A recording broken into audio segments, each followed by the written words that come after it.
па колкаво е тоа видно поле, па кои објективи треба да се земат за тоа видно поле да се следи, па сите пропратни елементи што треба да ги обслужат фотоапаратите за да се добие таа ситуација и се ќе се спремите во 6 месеци, ќе одите на локалитетот каде е исклучително тешко и да се качи таа силна опрема благодарение на целиот тим, тоа успевавме некако да го направиме и ќе се наместите.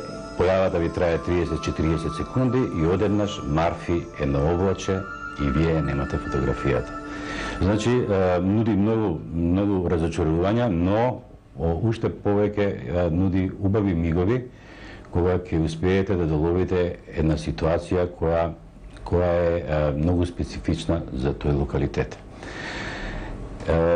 Благодарејќи на 7-годишната работа, посветувајќи се и барајќи еден начин на искажување, јас се обидов од Кокино да направам, да ја потенцирам неговата мистичност во одедена страна, барем така се надевам дека успеа во тоа, а од друга страна да се покаже и неговиот континуитет на живење.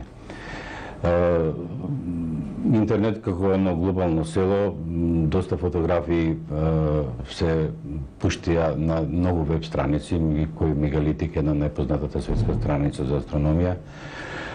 Потоа нашата веб страна kokino.org.mk, каде има убава галерија. И благодарејќи на тие фотографии, што беа многу високо рангирани, добив понуда од часописот National Geographic да бидам првиот македонски автор кој ќе биде застапен во нивниот во тоа списание.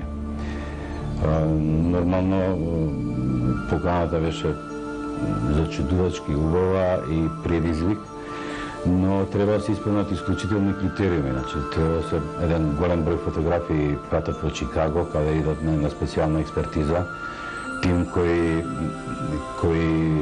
ги испитува фотографиите, дали се тоа монтажа, дали има фотошоп во нив, дали има специјални ефекти додавано и доколку останува дека фотографијата е чиста, онака оригинална, сама по себе, убава, нивните критериуми, тогаш следи на втора фаза договори како тоа ќе се објави сите тие работи. И можам да кажам без лажна скромност дека е тоа една посебна гордост за секој фотограф. Не постои рецепт како да се дојде до National Geographic, која би го имал, ја не верувам дека фотограф не би го употребил.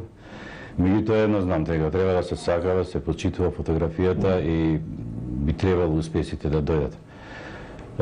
Со National Geographic мислам дека не добив само јас, напротив, добив пред се и државата, но и локалитетот. Со ваквото презентација, достојна презентација на нашиот локалитет Кокино, со уметничките фотографии кои се застапени во тоа интервју, е направено нешто што го докажува следното, а тоа е дека во овие немирни времиња, кога ние не признаваат никако народ, никако нација, никако име, ова е еден од најубавите начини каде што може достојно да им кажеме дека на овие простори живее добар, интелигентен народ и дека имаме и култура и традиција.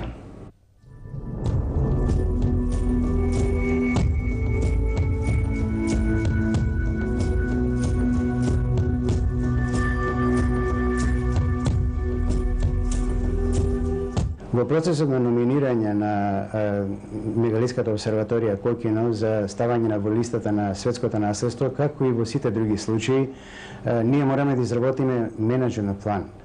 Тој менеджмент план значи всушност не само понуда на научна аргументација за вредностите на локалитетот како светско наследство, туку уште повеќе значи и преземање на одредени обврски со јасно дефинирани планови, извршители, преземени акции и тоа во строго дефинирани временски рокови. Тоа значи дека мора да се покрене многу поширока активност на државата од типот на изграда на патишта, до ставање во развојните планови на државата, до развојот на многу активности во сферата на туризмот како искористување на локалитетот, до негова афирмација во светски размери како културно наследство и како туристичка вредност. Потоа низа активности во конкретно управување со локалитетот, неговата заштита пред се и конзервација, планови за едукација на населението, особено на младите генерации, влегување во образовниот систем. Значи, во тој менеджмент план мора да се преземат одговорности пред се на низа институции во државата и оние тела кои ќе менеджираат, конкретно ќе менеджираат со локалитетот.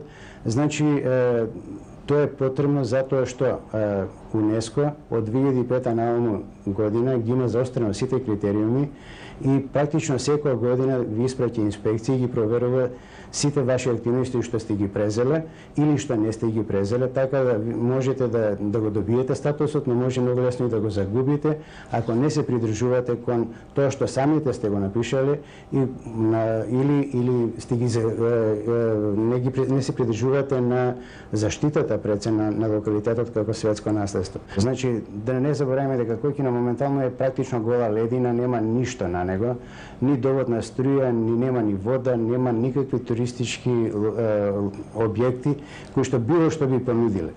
Значи, потребно е навистина вложување на релативно поголеми финансиски средства, но од аргументацијата што ја кажав за незиното значење и за интересот кој навистина може да го предизвика, сето тоа мислам дека многу брзо ќе се исплати.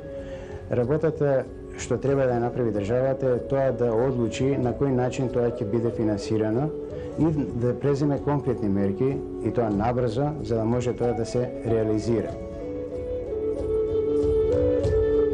Дека Кокино е голема природна реткост и убавина веќе не е спорно. Сега останува само на нашата умешност да го представиме пред светот и да го претвориме во значајна туристичка атракција. Но затоа треба целосен ангажман на сите институции. Во спротивно, локалитетот ќе остане само привилегија на ретките ентузијасти и поклоници на убавината. Да подсетиме, многу помалку вредни слични локалитети одамна се приоритети на туристичките мапи, од кои државите црпат големи средства. Да не го оставиме Кокино препуштено на заборавот.